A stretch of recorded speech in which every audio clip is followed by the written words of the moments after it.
All right, Padres lose 8-3 to the Mariners. Felt more like 10-0. Adam Mazur against Logan Gilbert. I was saying in my pregame thoughts, it's baseball. Maybe the Padres end up stealing this game because that's what I thought it was going to be if they were going to win this game. But obviously, they were not able to do that. Adam Mazur, is there patience still from the Padres? I mean, I don't think there's patience, but I guess the question with him is, okay, so who are the options other than Adam Mazur? Because I think that a lot of people can agree that, yeah, Adam Mazur, he's not giving you a great opportunity to go win games when he's on the mound. He's not giving you the length. And the Padres have been overworked overall as a bullpen since like May. I think there was a graphic up on the Padres broadcast about that. And so I know he's not even the fifth starter. He could be the fifth starter in the rotation right now, but let's be honest, he's like the seventh, eighth starter, just in general, when you include Musgrove and Darvish and Vasquez, right? You include everyone, he's not the fifth starter. And is he ready to be pitching in the big leagues right now, every fifth day? No. I thought that tonight he was going too much to that slider. He got like 2 whiffs, I think, on it. I was looking on Baseball Savant during the outing, and I just saw it was like over 40% slider, and the fastball was his second most used pitch. And it was 95. He got some swings and misses on that. It was just overly reliant on that on the breaking pitches tonight, and they were left over the heart of the plate. And I will not get mad at him for the home run that he gave up to Cal Raleigh because that wasn't that bad of a pitch. I mean, it was low in the zone. He was on his front foot, and that's like a fly ball, lazy fly ball to right field for some guys, and just Cal Raleigh has the power to hit that out. But, like, to Ty France, over the middle of the plate, Ty France, he's going to do the damage. Gave up a freaking bomb to Julio Rodriguez. That ball was crushed. And, I mean, from in the first inning, maybe we could sense, like, okay, this isn't going to be good. When 3 of the first 4 batters reached, it was a walk, it was a hit by pitch, I think, a single. But I was like, hey, he only allowed 1 run in that first inning. Like, okay, maybe he can, like Randy Vasquez has done. Maybe rocky start, but, get through 5 innings. He hasn't been able to get to 5 innings. Hasn't been able to do that. Through 5 innings, I should say. Hasn't been able to do that. Hasn't been able to work into the 6th since his big league debut. So this is just someone that just is not ready to start every 5th day or shouldn't be starting for, especially the Padres. It'd be one thing if this was the A's or the Rockies, but I don't think he should be starting for the Padres every 5th day. But it's like the question, what are the options? Randy Vasquez is already starting for this Padres team. Waldron's already in the rotation. Musgrove's not ready. Darvish is, I don't think he would be ready anyway, but he's not with the team due to personal reasons. And so you look at AAA, Jay Groom is suspended.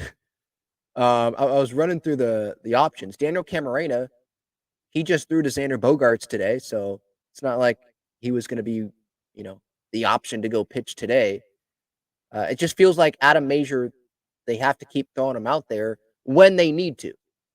Johnny Brito, I looked like he was the option, right? They sent him down late June to, I think, start building up as a starter.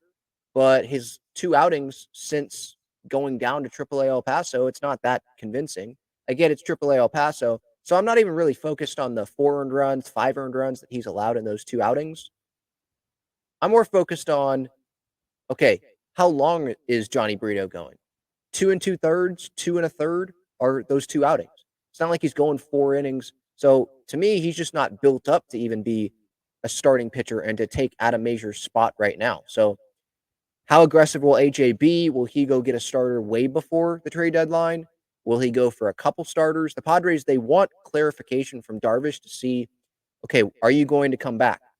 Are we going to pay you this season? Because if they don't, then that opens up more room for them to go add before being under that or more room to add to stay under the CBT number, you know? I think they have $12 million of room around that right now.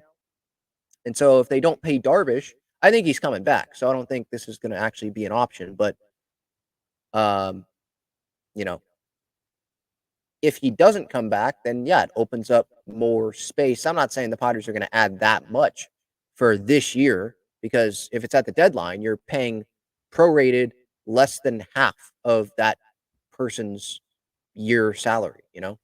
So we'll see. But if Darvish, it's more of like if Darvish doesn't return or he doesn't know when he's going to return when the Padres want an answer from him, then it is, okay, let's go get 2 pitchers, not just 1. You know, Musgrove's still a question mark health-wise, and you just want depth, right? I don't even think the Padres, sure, you want a frontline guy, but I think the Padres want a depth guy as well. Maybe it's from a non-contending team, and it's a veteran guy. Go get that guy. And maybe it doesn't cost you a ton, but go get that guy, and at least it's an upgrade over Adam Mazur in the rotation. You know, tonight it was just hanging pitches. That's what I saw. Some pitches got smacked. Again, I think he was overly reliant on his breaking pitches. 4 2/3 innings, 7 hits, 5 earned runs. Didn't walk a bunch of guys. Did strike out 6, which I was surprised to see at the end of that outing. It was cool that Crony had a homer. Higgy, career high. Congratulations to him. It's July 9th, and he's already at career high 11 home runs. He had 10, I believe, the last couple of years. So it's encouraging what we're seeing from Higgy. It's great that Crony got that fastball from Gilbert, but quick innings from Logan Gilbert. It was quick, efficient. He was at like 70 pitches through like 7 innings or something crazy like that. He finished with 87 pitches, only 87 pitches, and he almost got through 8 innings in this game. So just quick at-bats. I don't know if the Padres should have been more patient because you want them to be aggressive. They just weren't squaring up balls. I mean, there were fastballs down the middle that they weren't squaring up. So was not the Padres' night. But this is not a game that you look at going in and it's like, oh, the Padres should win this game. No, I think a lot of people were expecting the Padres to not win this game. So split with the Mariners. And I don't think that's going to be the end of the world. You know, I saw there's some people on social media about how the Mariners, like, worst offense in baseball. How could we be losing like this to this team? They're the leaders in the American League West. They have a better record than the Padres do. They have, like, the best pitching staff in baseball. So I'm not going to dismiss them as a team like, oh, the Padres should be smacking this team. Logan Gilbert, all-star pitcher for a reason, and the Padres saw that tonight.